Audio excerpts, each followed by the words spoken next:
Hello students, अस्सलाम वालेकुम। फिर आज के हमारे लेक्चर का ताल्लुक 6.1 एक्सरसाइज से है और आज हम इस लेक्चर के अंदर 6.1 एक्सरसाइज को इंशाल्लाह कंप्लीट करेंगे और हमारे लेक्चर जो है वो सफूरा नोट्स पर चल रहे हैं। और इस लेक्चर के अंदर देखें तो क्वेश्चन नंबर 1 में लिखा है right the next terms, also right the sequence rule. यानी इसके अंदर हमें क्या बताना है, आपने इस सीक्वेंस को ऑब्जर्व करना है, देखना है गौर से कि नंबर के अंदर गैप कितने नंबर का लगा हुआ है।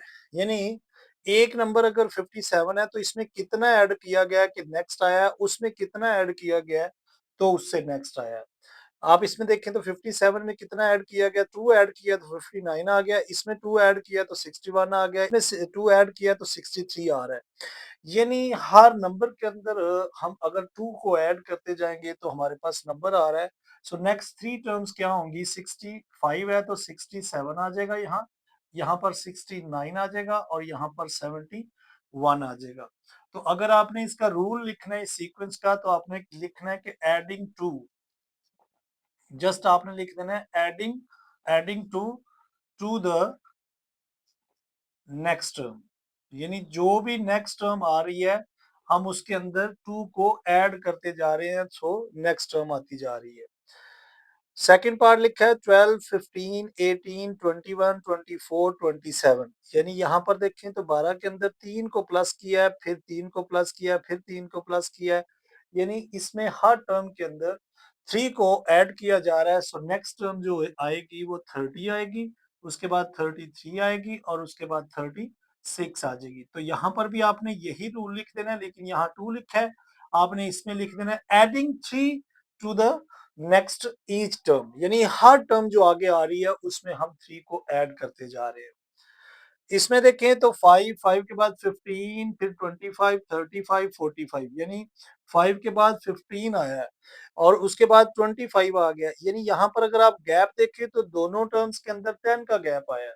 तो इसके अंदर हर टर्म के अंदर 10 को ऐड किया गया, तो यहाँ पर 55 आ जाएगी। इसमें अगर हम ऐड करेंगे 10 को तो 65 आ जाएगी और फिर 75 आ जाएगी। यानी इसमें हम एडिंग 10 कर रहे हैं हर ईच टर्म के अंदर, यानी एडिंग 10 इन ईच टर्म्स। तो हर टर्म के अंदर हम 10 को ऐड करते जा रहे हैं तो हमारी नेक्स्ट टर्म आती जा रही है। 14, 21, 28, 35, 42 और 49। यानी यहाँ पर देखें तो हमने क्या किया है, 7 का जो टेबल है उसी को लिख दिया है। 7 टू 14, 21, 28 आ रहा है, सो 7 को ऐड किया गया इसमें। तो हम आगे देखें तो इसके बाद 56 आ जाएगा। यानी 49 के अंदर अगर 7 को ऐड करेंगे तो 46 आएगा, फिर 63 आ जाएगा और फिर 70 आ जाएगा। सो इसमें हम लिख सकते हैं कि एडिंग 7 टू ईच टर्म, हर टर्म्स के अंदर हम 7 को ऐड करते जा रहे हैं। तो ये इनका रूल भी आगे आपने लिख दिया कि इनका सीक्वेंस रूल क्या था। क्वेश्चन नंबर 2 में भी यही कुछ ऐसा ही है, right the next terms of the given sequence. यानी इसके भी आगे आपने जो टर्म एक उसने छोड़ दिया वो कहता है फाइंड करें। 1 में देखें, 1 में क्या ऐड किया कि 4 आया और 4 के बाद देखें तो 7 आ गया। यानी इन दोनों में अगर आप डिफरेंस देखें सो 3 का है, इन दोनों में देखें तो भी 3 का है, इन दोनों में देखें तो भी 3 का ही है। यानी 3 को ऐड किया गया है। सो नेक्स्ट टर्म हमारी यहाँ क्या आ जाएगी, 13 आ जाएगी। तो इधर भी आपने अगर इसका सीक्वेंस देना है तो आपने लिखना है कि एडिंग 3। आप इसके आगे लिख सकते हैं कि इसके अंदर हम एडिंग 3 कर रहे हैं to each term. Each term के अंदर हम 3 को ऐड करते जा रहे हैं। 14 के बाद 10, ये देखें ये नीचे को आ रहा है। सो 14 में आगे क्या माइनस किया तो 10 आया, फिर 10 में -4 किया तो 10 आया और इसमें अगर 4 करेंगे माइनस तो हमारे पास नेक्स्ट टर्म जो आएगी वो 2 आ जाएगी। तो इसमें हम क्या कर रहे हैं, सब्ट्रैक्टिंग 4। आप इसका रूल जो दे सकते हैं, आप लिखेंगे सब्ट्रैक्टिंग 4 टू ईच टर्म। हर टर्म के अंदर से आप 4 को माइनस कर रहे हैं। यहाँ पर 3 है, फिर उसके बाद 9 है, फिर 27 है। यानी यहाँ पर आप जो नंबर आ रहा है उसको मल्टीप्लाई 3 से करते जा रहे हैं। ये देखिए 3 को मल्टीप्लाई किया 3 से तो 9 आया, 9 को 3 से मल्टीप्लाई किया तो 27 आया। तो 27 को अगर 3 से मल्टीप्लाई करेंगे सो बेटा 81 आ जाएगा। सो यहाँ पर हम लिखेंगे मल्टीप्लाई कर रहे हैं हम, मल्टीप्लाई 3 टू ईच टर्म, हर टर्म को आप ईच टर्म को आप क्या कर रहे हैं 3 से मल्टीप्लाई करते जा रहे हैं, सो नेक्स्ट टर्म आती जा रही है। यहाँ पर 625 है, फिर 125 हो गया, फिर 25 हो गया। यानी इस क्वेश्चन के अंदर अगर देखें तो 5 से हर हर टर्म को 5 पे डिवाइड किया गया है। इसको अगर 5 पे डिवाइड करेंगे तो 125 आएगा, इसको किया 5 पे डिवाइड तो ये 25 आ गया, 25 को अगर 5 पे डिवाइड करते हैं तो 5 आ जाएगा। तो यहाँ पर हम इसकी जो सीक्वेंस है वो लिखेंगे डिवाइडिंग ईच टर्म बाय 5, यानी हर टर्म को आप 5 से डिवाइड करते जा रहे हैं तो आपका नेक्स्ट लेवल आता जा रहा है। तो जस्ट इस क्वेश्चन के अंदर आपने यही बयान करना था कि इसको आपने किस तरह से लिखा है और इसकी नेक्स्ट टर्म किस हिसाब से आ रही है। क्वेश्चन नंबर 3 में लिखा है find the next 3 terms of given number sequence, यानी इसके अंदर आपकी बुक के अंदर ये टेबल कुछ इस तरह से बना हुआ है। एक तरफ उसका इस तरह पोजीशन लिखी हुई है 1 2 3 4 5 अप टू 7 तक, और यहाँ पर आपका ये जो नंबर दिया गया है इसके अंदर आप देखें ना तो ये टर्म आपने लेकर आनी है। तो कुछ नंबर आपके गिवन है, तो यहाँ पर देखिए ये नंबर जो है अगर हम इसको 6 से, मैंने ऊपर लिख दिया 6 मल्टीप्लाई किया है तो ये आया, इसको भी 6 से मल्टीप्लाई करेंगे तो ये आएगा। लेकिन ये जो नेक्स्ट टर्म आ रही है, आप इस टर्म के अंदर 2 को ऐड करते जाएंगे तो आपकी नेक्स्ट टर्म आती जाएगी। अब देखिए 1 को 6 से मल्टीप्लाई किया, यानी 6 मल्टीप्लाई पोजीशन लिखा है ना, तो पोजीशन का मतलब ये नंबर है सारे। हमने हर नंबर को 6 से मल्टीप्लाई करेंगे तो ये वाला नंबर आएगा, और इनके अंदर अगर 2 प्लस करते जाएंगे तो ये टर्म आती जाएगी। ये देखें 6 1 जार 6, ये आया, इसमें 2 ऐड किया तो 8 आ गया। इसको 6 से मल्टीप्लाई करें 6 2 जार 12 आएगा, इसमें 2 ऐड करेंगे तो 14 आ जाएगा। इसी तरह से इसको 6 3 जार 18 आ जाएगा, इसमें 2 ऐड करेंगे सो 20 आ जाएगा। सो इसी तरह से ये सारा सीक्वेंस लिखा है। इसको 6 से मल्टीप्लाई करेंगे तो 6 5 जार 30, और इसमें 2 ऐड किया सो 32। ये देखें ना, कोई भी आप नंबर चेक कर लें, इस पोजीशन वाले को आपने 6 से मल्टीप्लाई करना है तो ये नंबर आएगा, और 2 उसमें ऐड करेंगे तो ये नंबर आ जाएगा। सो यहाँ पर हमारा क्वेश्चन 3 जो है वो कंप्लीट हो गया। सो नेक्स्ट पार्ट देखते हैं। बेटा इसी के साथ आप अपनी बुक के ऊपर देखें, क्वेश्चन नंबर 5 जो है उसकी एक लंबी सी कोटेशन लिखी हुई है, जिसके अंदर जो है वो लिखा हुआ है वसीम के गार्डन के अंदर जो है पहले दिन जो फूल खिलते हैं वो 2 खिलते हैं, अगले दिन 2 और खिलते हैं यानी 4 हो जाते हैं, उससे अगले दिन जो है वो 6 हो जाते हैं। अगर इसी पैटर्न से उसके गार्डन के अंदर ये फूल जो है वो खिलते रहें तो वो पूछा गया है find the flowers on 10th day, यानी कि 10वें दिन तक उसके गार्डन के अंदर कितने जो है वो टोटल फूल हो जाएंगे। सो बेटा आप यहाँ से सीक्वेंस को आप चेक करें, देखें 2 है, पहले दिन में 2 है, फिर अगले दिन में 4 है, फिर उससे अगले दिन में 6 हो जाएंगे, यानी 2 फूल जो है वो हर रोज ऐड होते जा रहे हैं। तो अगले दिन में 8 हो जाएंगे, उससे अगले दिन में 10 हो जाएंगे, फिर उससे अगले दिन 12 हो जाएंगे, फिर उससे अगले दिन 14 16 दो दो ऐड होते जाएंगे। तो ये उसका जस्ट आपने सीक्वेंस लिखना है। सो ये देखें फर्स्ट डे ये था, second day, third day, fourth, fifth, six, seventh, eight, ninth और 20, यानी 20 flowers will be there on 10th day, यानी 10वें दिन वहां पर जो फूल हो जाएंगे वो 20 हो जाएंगे। सो ये आपने उसका सीक्वेंस बना देना है, और साथ में ये भी लिख देना है कि 10वें दिन वहां पर 20 फ्लावर हो जाएंगे। इसी तरह से क्वेश्चन नंबर 5 के अंदर भी एक लंबी सी कोटेशन लिखी है, उसमें लिखा हुआ है कि गैस के प्राइस जो है वो दिन ब दिन नीचे डिक्रीज हो रहे हैं, और अगर पहले दिन जो प्राइस थे वो 150 थे, अगले दिन जो प्राइस नीचे गिरे सो 130 हो गए, उससे अगले दिन देखें तो 110 हो गए।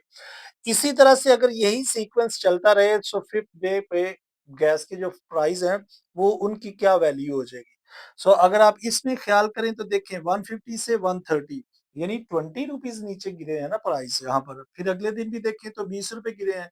सो यही सीक्वेंस अगर चलता रहे तो फिफ्थ डे देखना है, तो देखिए फर्स्ट सेकंड थर्ड और फोर्थ डे क्या हो जाएगा। अब ये देखें 110 में से आप 20 और माइनस कर दें तो नेक्स्ट डे 90 हो जाएंगे, उससे नेक्स्ट डे आगे जो है वो 70 रुपीज हो जाएंगे। So on the fifth day the price will be 70 rupees. So इसी तरह से अगर सीक्वेंस चलता रहेगा, हर रोज 20 रुपए अगर नीचे आती रहेगी गैस के प्राइस, सो फिफ्थ डे जो है वो गैस के जो प्राइस हो जाएगा वो 70 रुपीज हो जाएगा। सो जस्ट ये क्वेश्चन काफी लंबा था जो मैंने आपके सामने नहीं लिखा जस्ट, लेकिन ये सिंपल सा इसका आंसर था, मैंने कहा चलिए सोचा कि आपको इसी तरह से समझा दिया जाए। और एक बात बेटा आपके साथ शेयर करनी थी कि 5.2 हमने जो है वो सॉल्व नहीं की, उसके अंदर जस्ट डेफिनिशंस हैं और वो जस्ट आपकी डेफिनिशन जो है वो आपने लर्न करनी है।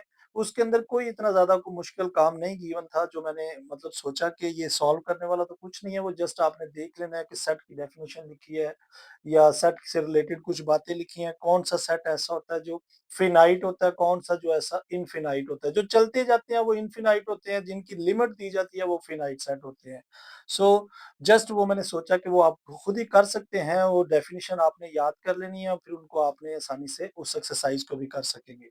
सो यहाँ यहाँ पर हमारा क्वेश्चन नंबर 4 और 5 कंप्लीट हो चुका है। सो नेक्स्ट पार्ट देखते हैं। इसी के साथ क्वेश्चन नंबर देखें तो 6 क्वेश्चन नंबर 6 में लिखा है कि अगर 1 घंटे के अंदर बैक्टीरिया की जो पॉपुलेशन है वो 50,000 है और अगले ही घंटे के अंदर हर आने वाला जो घंटा है उसमें इसकी ये तादाद जो है वो बढ़ती जा रही है और वो डबल होती जा रही है।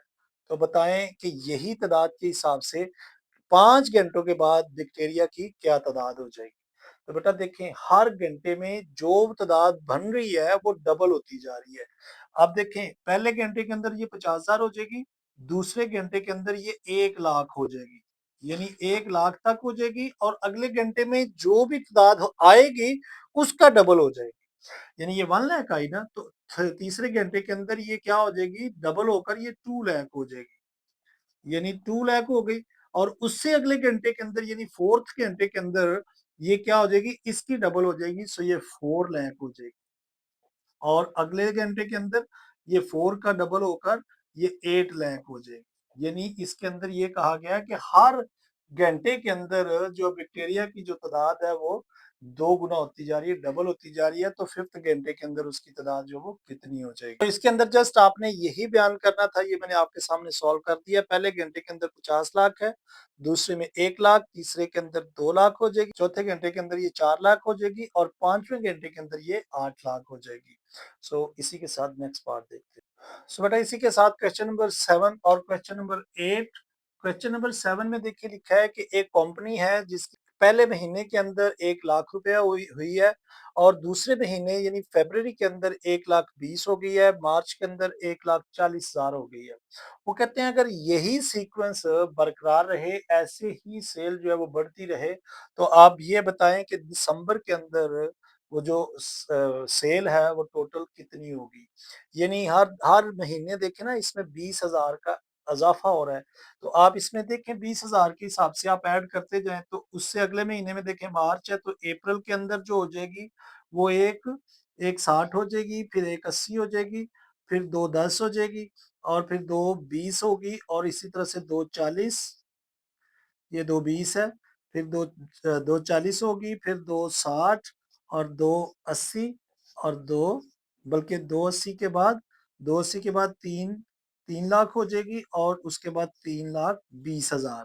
अगर आप चेक करें तो ये देखें ये अप्रैल के अंदर ये है, ये जनवरी, ये फेब में है, ये फेब, ये फरवरी में है, ये मार्च में, और ये अप्रैल के अंदर, और अप्रैल के बाद ये मई के अंदर है, ये जून के अंदर है, ये जुलाई में है, इसके अलावा जुलाई, ये अगस्त में, ये सितंबर में, और ये वाला अक्टूबर के अंदर, ये नवंबर में, और ये दिसंबर के अंदर। यानी दिसंबर के अंदर उस कंपनी की जो सेल है वो 3,20,000 हो जाएगी।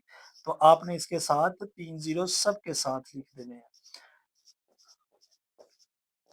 यानी इतनी सेल उसकी दिसंबर के अंदर मजीद बढ़ जाएगी। तो 3 जीरो आप सबके साथ लिख दें, क्योंकि 1,60,000, 1,80,000, 2,10,000 हो जाएगी, 2,20,000, 2,40, 2,60, इसी तरह से ये दिसंबर के अंदर जो उसकी टोटल सेल हो जाएगी वो 3,20,000 रुपया हो जाएगी। क्वेश्चन नंबर 8 के अंदर लिखा है कि एक स्टेडियम के अंदर कुछ लोग बैठे हैं और उसकी फर्स्ट रो के अंदर अगर 56 लोग बैठे हैं तो सेकंड रो के अंदर 59 लोग बैठे हुए हैं और थर्ड रो के अंदर 62 लोग बैठे हुए हैं। तो बताएं 10वीं रो के अंदर कितने लोग बैठे होंगे। तो बेटा देखिए अगर हम इसका सीक्वेंस इसी तरह से फॉलो करें, देखिए फर्स्ट रो के अंदर ये है, दूसरी रो के अंदर 59 है, 60 के अंदर, तीसरी के अंदर 62 है।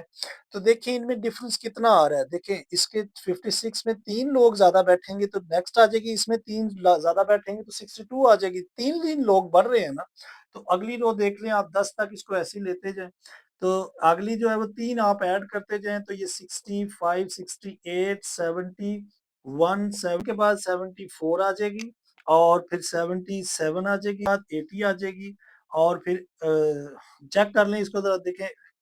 First row, second, third, fourth, fifth, six, seventh, eight, ninth और जो 10वीं रो होगी उसके अंदर 83 लोग बैठे होंगे।